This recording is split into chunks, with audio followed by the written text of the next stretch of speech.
কিন্তু জেনে রাখো,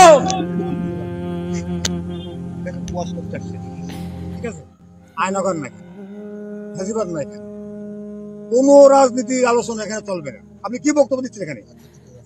রাজনীতির কোন অনলি ওয়াজ, কোন রাজনীতির বক্তব্য এখানে দেবেন না। সেটা কিসের রাজনীতি না, তা আপনি আইনগরের কথা কেন বললেন? ফেসিবাদ কেন বললেন? চিত্রটা তুলে ধরলাম। নো, এটা চিত্র, আমি তো বললাম নো, নো, এভাবে তো বলা সিস্টেম না। এখানে আলেমরা আছে। যে থাক, আমি আপনাকে নিষেধ করলাম কোন রাজনৈতিক কথা যদি বলতে হয় আপনাকে আমি। এটা কেমন বিষয়? একজন আলেম বলবে। আমি তর্ক করেন না, আমার সঙ্গে তর্ক করেন না, আমি তর্ক পছন্দ করি না। আর খতিব সাহেব, আমি ওরকম বক্তব্য শুনলে ওনাকে স্টেজ থেকে আপনি নামায় আনবেন। আচ্ছা আচ্ছা আচ্ছা, বাদ দেন, একজন আলেমের সম্মান আছে। না, তার বলে আমি বলতেছি আমার ওয়াজে কোনো রাজনৈতিক বক্তব্য চলবে না। আমি দেখতেছি বললাম তো। সরকার ওনার রব করতেন।